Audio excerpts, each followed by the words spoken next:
माणिकराव कोकाटेंनी सभागृहात रमी खेळत असल्याचं प्रकरण हे चांगलंच गाजलं होतं आणि या प्रकरणी आज होणारी सुनावणी आता 30 डिसेंबरला होणार आहे। रोहित पवारांनी कोकाटेंचा रमी खेळतानाचा व्हिडिओ एक्समध्ये पोस्ट केलेला होता। कोकाटेंनी बदनामी झाल्याचा दावा करत याविरोधात दावा दाखल केलेला होता किंवा खटला दाखल केला होता आणि आता याच प्रकरणी 30 डिसेंबरला पुढची सुनावणी होणार आहे।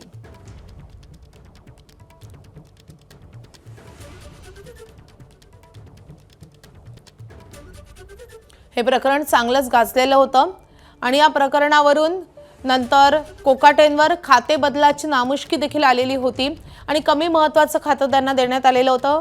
मात्र आता तर कोकाटेंचं तेही खातं गेलेलं आहे आणि आता या प्रकरणी 30 डिसेंबरला सुनावणी होणार आहे।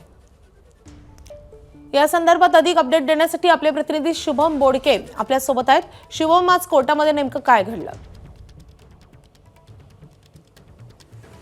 माणिकराव कोकाटे यांच्या संदर्भातला जो रम्मी खेळतानाचा जो व्हिडिओ आमदार रोहित पवार यांनी पोस्ट केलेला होता आणि त्यानंतर कोकाटे यांनी कोर्टात त्या ठिकाणी धाव घेतली होती। मानहानीचा खटला रोहित पवार यांच्या विरोधामध्ये त्या ठिकाणी नाशिक कोर्टामध्ये दाखल केलेला होता आणि यानंतर ही सुनावणी नाशिक कोर्टामध्ये सुरू आहे। मात्र आज या प्रकरणाची जी पुढची सुनावणी आहे ती 30 डिसेंबरला त्या ठिकाणी होणार आहे। एकूण जर बघितलं तर त्यांच्या वकिलांकडनं काही कागदपत्र रोहित पवार यांच्यापर्यंत पोहोचलेली नाहीये। या संदर्भातली माहिती घेण्यासाठी खरं तर हा वेळ रोहित पवारांच्या वकिलांनी मागून घेतलेला आहे आणि एकूण जर बघितलं तर आता या संदर्भातली जी सुनावणी आहे ती पुढच्या या महिन्याच्या 30 डिसेंबरला या ठिकाणी होणार आहे। त्यामुळे या प्रकरणात नेमकं काय होतं हे देखील बघणं तितकंच महत्त्वाचं आहे।